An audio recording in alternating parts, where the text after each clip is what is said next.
You know that feeling when your day has been so annoying, so inconvenient, and so mentally exhausting that spending money starts to feel less like consumption and more like emotional first aid?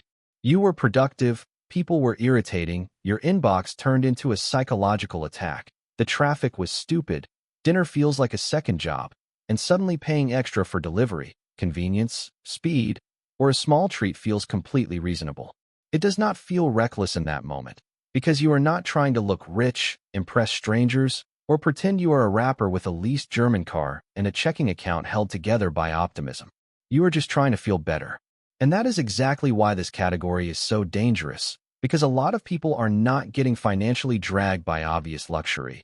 They are getting dragged by repeated little purchases that feel emotionally justified every single time they happen.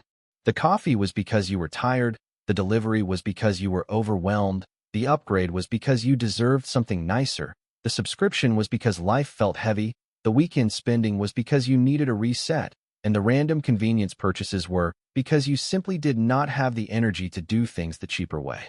Individually, none of those decisions looks insane. Together, they can quietly become one of the biggest leaks in adult life. I call this the relief purchase trap, and it is what happens when money slowly becomes your favorite way to reduce friction, regulate stress, and create small pockets of emotional relief in a life that already feels too demanding. Nick here, and today I want to talk about why stress spending is usually not about greed, why small comfort purchases feel smarter than they are, how this habit quietly weakens savings and investing without ever looking dramatic, and why a lot of people are not overspending because they love fancy things. They are overspending because they are exhausted. Let's get into it. What the relief purchase trap actually is. The relief purchase trap is when you start using money less as a strategic tool and more as a fast way to reduce discomfort. That discomfort can be stress, boredom, fatigue, decision overload, loneliness, frustration, resentment, social pressure, or just the low-grade emotional static that follows people around all week and makes every small inconvenience feel heavier than it should. The trap is not that you sometimes buy things you enjoy, because enjoying your money is not a crime, and personal finance does not need more joyless weirdos treating happiness like a rounding error. The trap is that relief spending almost always feels reasonable from the inside. A luxury purchase usually announces itself. A relief purchase usually disguises itself. It says this will save time, this will make today easier, this will help me reset, this will get me through the week, this will fix my mood, this will keep me sane. And because those explanations sound practical, people rarely challenge them with the same intensity they would use on a big flashy expense. That is why the category grows quietly. Nobody wakes up one day and says they want to build a $500 per month emotional support spending habit. What usually happens is much slower. You start solving tiredness with convenience, stress with treats, social fatigue with delivery, work frustration with upgrades, and general emptiness with little hits of novelty that make the day feel less gray for about 12 minutes. Then a few years go by, and your income is decent, your expenses look mostly normal, and yet your financial position feels weirdly underpowered. Why these purchases feel so harmless? Most people think bad spending comes from wanting too much. A lot of the time it actually comes from wanting relief right now and pushing the financial cost into a future version of yourself who is supposedly going to be more organized, more rested, more disciplined, and less emotionally vulnerable. That is part of why this pattern is so slippery. The purchase is small, the emotional justification is strong, and the consequence does not arrive in a dramatic cinematic way where thunder plays in the background and your banking app sends you a notification saying congratulations. You have once again purchased temporary relief at the expense of long-term strength. The cost shows up differently. It shows up as the emergency fund that grows slower than it should. It shows up as the investment contribution that keeps getting postponed. It shows up as the credit card that never becomes a full emergency because it also never fully goes away. It shows up as the weird frustration of earning more than you used to and still feeling like your money does not create much stability. And the reason people miss this is simple. Relief spending solves a real emotional problem in the short term. When you are mentally cooked, the expensive option often does feel better. Delivery is easier than cooking.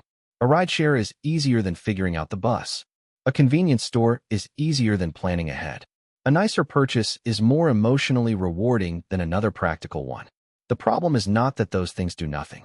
The problem is that they do something very temporary while costing something very durable. The psychology underneath it. Your brain does not experience $10 spent on relief the same way it experiences $10 moved into savings. One of those gives you immediate emotional feedback. The other gives you delayed structural benefit. And human beings are hilariously easy to manipulate when immediate emotional relief is competing with long-term logic. After a stressful day, your brain is not holding a board meeting about compound growth, future optionality, and the strategic value of liquidity. Your brain is saying, I am tired. I want this day to stop feeling like a chore, and I would like a reward for surviving whatever nonsense just happened. That is why so many people can be smart, rational, and fully aware of what they should do, yet keep making the more expensive decision in tiny, repeated ways. They are not confused. They are drained. And drained people do not usually buy what is optimal. They buy what feels like relief. This is also why the category expands during certain seasons of life. If work is chaotic, you buy more convenience. If your relationship is heavy, you spend more to escape. If your social life is unstable, you spend more to feel normal. If your health is shaky, your energy is low, or your schedule is packed, cheap options start demanding more effort than you feel capable of giving. That is when money becomes a substitute for rest, structure, preparation, boundaries, and emotional regulation. And to be fair, sometimes that trade really is worth it. The issue is not that you ever spend for comfort. The issue is that many people never realize how often they are doing it, how much it adds up to, and how directly it competes with the exact financial cushion that would make their life less stressful in the first place. What the math actually looks like. This is where the whole thing gets less philosophical and more annoying. Let's say your relief spending is not dramatic. You spend an extra $12 on food delivery fees and tips a couple of times a week because you are too tired to cook, another $80 a month on convenience purchases because planning ahead feels exhausting, another $150 on small treats, impulse resets, and random little upgrades that make the week feel more survivable, and maybe another $150 on I deserve this. Spending across weekends because you feel like your life cannot be all work and bills. That does not sound like some wild financial disaster. It sounds like modern adulthood. But now let's total it. $12 a couple of times a week gets you roughly $100 a month. The convenience spending adds $80. The little treats add $150, and the weekend reset spending adds another $150. Now you are at about $480 per month. That is $5,760 per year. Invested at a reasonable long-term return instead of constantly converted into temporary relief, that amount can become very real money. Over 10 years, with consistent investing and average market growth, you are not talking about a cute little lifestyle adjustment anymore. You are talking about tens of thousands of dollars. Over 20 years, you are talking about a gap big enough to change the quality of your emergency fund, your retirement accounts, your flexibility at work, and the speed at which your life starts feeling less fragile. That is the part people miss. Relief spending is not expensive because one purchase is large. It is expensive because stress is frequent, and if your coping method is consistently commercial, you are paying a subscription fee to remain emotionally functional. Why higher income does not automatically fix this. A lot of people assume this problem disappears once they make more money. Sometimes it actually gets worse. When people are broke, they often cannot afford to outsource every discomfort. When their income rises, they finally can. Now they can pay for speed, convenience, comfort, upgrades, little escapes, and nicer versions of ordinary things whenever life feels rough, which sounds harmless until you realize life feels rough all the time for a lot of adults. That creates a strange financial illusion. Your paycheck grows, but so does the amount of discomfort you solve with money. You no longer wait in the longer line, cook the cheaper meal, plan the cheaper route, repair the old thing, or tolerate mild inconvenience with the same willingness you had before. And again, some of that is completely fine. The danger is when every increase in income immediately gets recruited to make life feel softer, easier, and less annoying, before any of it has the chance to become actual savings, actual investments, or actual resilience. This is one reason some people can make a respectable income and still feel financially weak. Their money is not disappearing into extravagance. It is disappearing into friction reduction.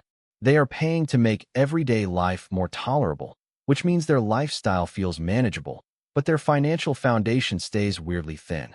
How this affects your future options. The real cost of this pattern is not just the money that leaves. It is the options that never get built.